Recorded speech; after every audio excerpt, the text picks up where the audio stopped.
about today is future-proofing your digital transformation. But this topic is also very close to my heart. So what I want to call out before I start sharing the 5 or 6 slides that I'm going to be walking you guys through is that this is my experience, my story, and my journey. And I want you to keep that in mind because there is a highly possible that you all have your own different stories and journeys to share. And I'm most happy to learn from you guys. So raise your hand, jump in if you have a point of view. I would love to hear you guys and what has been your journey on digital transformation.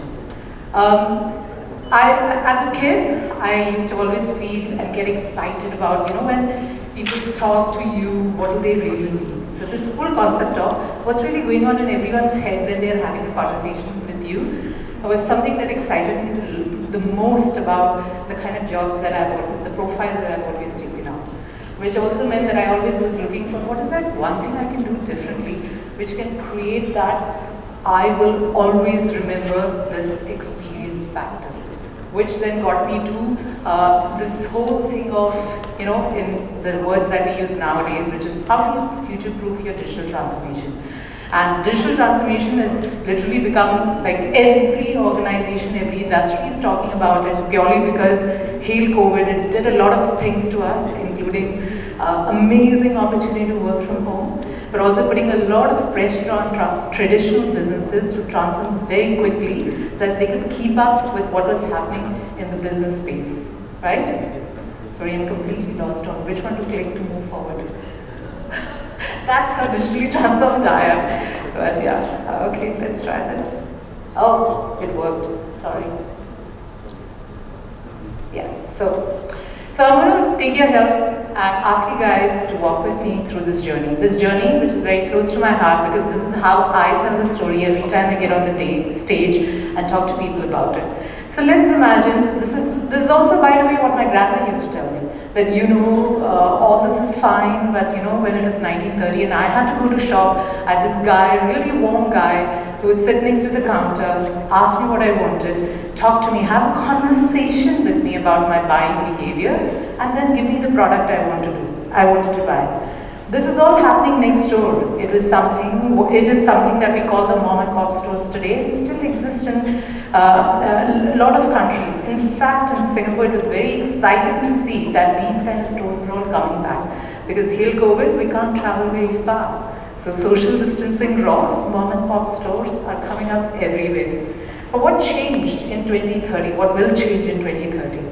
So I'm a big fan of Star Trek. I don't know how many of you actually love Star Trek. I've watched every possible series, and I truly believe everything that we see there is bound to come true.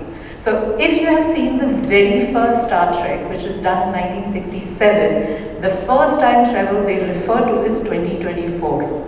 It's very exciting. I actually saw that when I was thinking to myself, wow, 2024 is right around the corner. How much of that has already come true?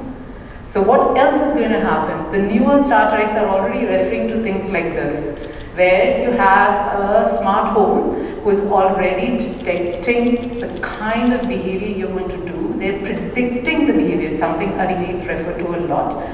They're predicting the behavior and they're already helping you take the decisions faster. So any one of you is already using voice at home at this time? Or technology gadget? Yeah, see? So you're probably already having a conversation with your voice at home and asking, hey Google, hey Amazon, hey Alexa, just put this on my shopping list. Or, hey Google, do this, do that. And then the Google is actually asking you back, last time you did this, do you want me to do this as well?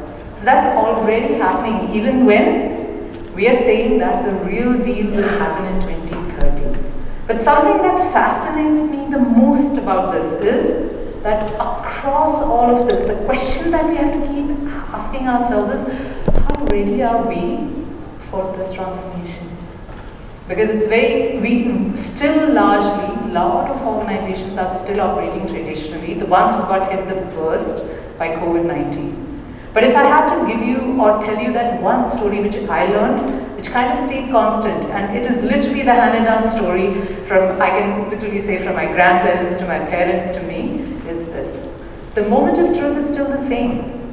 The moment of truth is, in 1930, when my grandma went to shop, The storekeeper was doing exactly this. They were looking, they would ask you what you were looking for, and then they would ensure that whatever experience you delivered, they keep checking with you. How are you feeling about it? If you're feeling good, are you telling your neighbor? And today we do the same thing. We call it word of mouth, influencer marketing, but it's still exactly the same. Online reputation management, whatever, but that's all the same thing.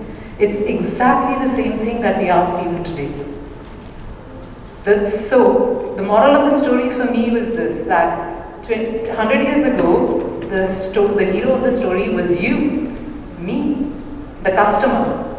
The hero of the story is still the same. So if the hero of the story is not changed, then how can we not put customer at the center of the story, but the product? So I am a customer-centric evangelist. I believe that without a customer, no business can survive. And therefore, I always say that if you want to future-proof yourself, whether it is a digital transformation or a business, the only way to do is be customer-centric. Ask the customer what they want, deliver against their pain point, and you're going to be okay. Okay? Obviously, then the question is that if I had to sum this up in a couple of things, what are those couple of things that would be?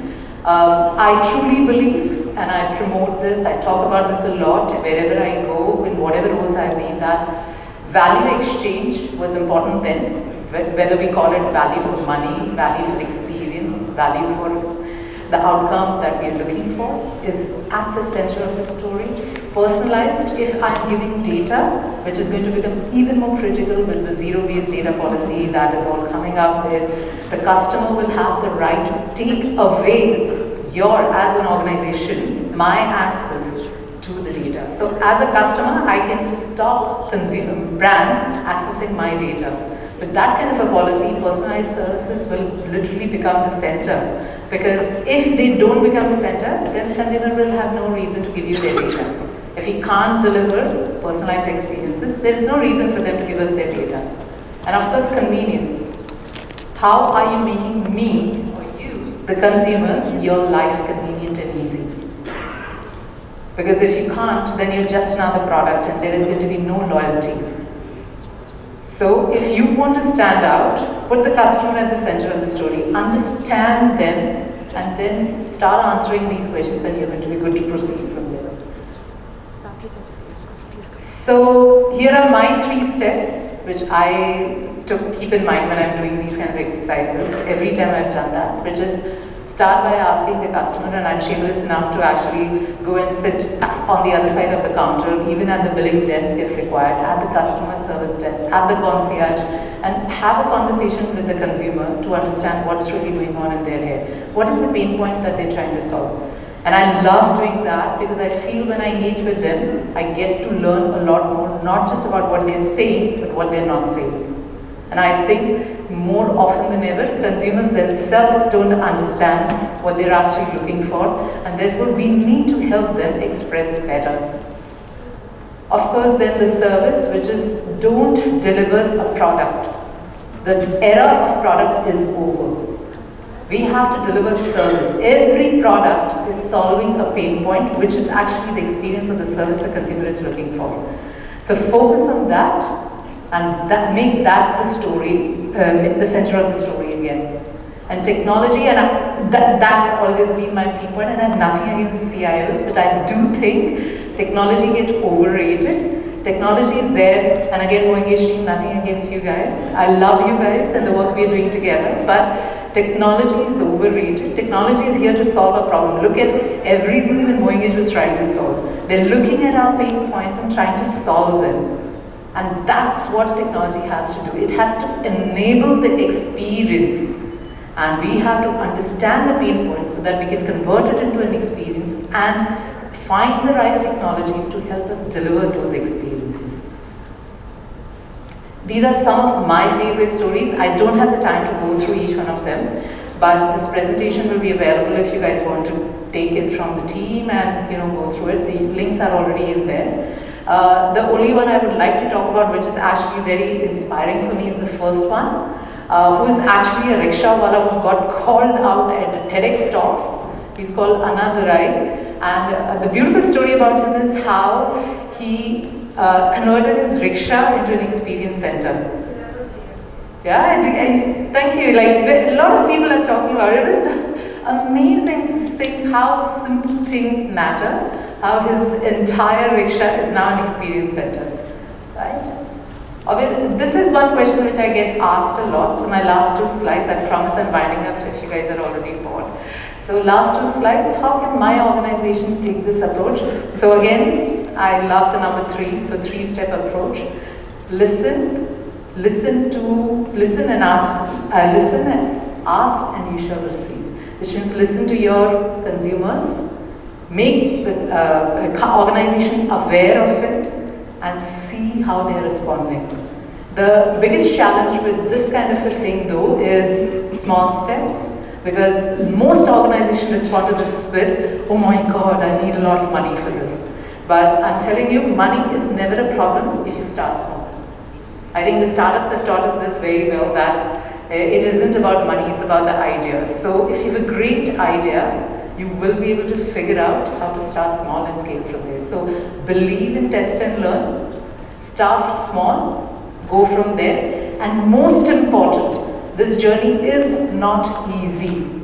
Just like our life, there are going to be enough failures, so be kind to your own self and the organization, and create a culture around yourself so that your team and your people, your bosses, everybody understands that you're going to set certain tests and learns for failure. And I think I want to call out DBS here, because DBS actually runs an annual award called Failure Award, which is very fascinating to me, because I've been trying to drive that internally, that we also need to start embracing that. We need to create a culture where we embrace failure, because with failures, we at least now know what not to do. Otherwise, we will still keep doing the same mistakes again and again and again. And last but not the least, the last question that I get asked often, that how do I stay relevant to this approach? How do I ensure that I am the kind of a person my organization is looking for to set this up internally? The same 3 rules: keep a right attitude. It isn't about I know it all, it's about I'm open to learning it all. It is about taking small steps towards that by self-learning. I myself do a lot of self-learning, and I go out and shamelessly ask my boss, I want to learn this, please see if you can fund it. And if they don't, I try and figure out other ways to do it. And culture, of course, personally I'm very kind to myself. I believe my journey has been full of failures, and more so than successes. But yes, it is those failures which help me understand how to get it right. Even Einstein talks, even the Einstein story is all about that, where we say that he had 9,999 failures before he got the 10,000 success. So embrace failure for your own self. Ensure that you start small, even for your own self. There is nothing transformational about anything. Everything is a milestone approach. And then listen to yourself. Listen to yourself, most important. Understand what is your own passion point and how you want to bring yourself in this journey, which is actually, again, bringing you, the customer of yourself, at the center of your story. So thank you very much. That's all that I have. I tried my best to rush through it. I hope you guys enjoyed it. That is my journey and my point of view on how I think digital transformation should work, which is by bringing the consumer, which is you, the center of the story. Thank you very much.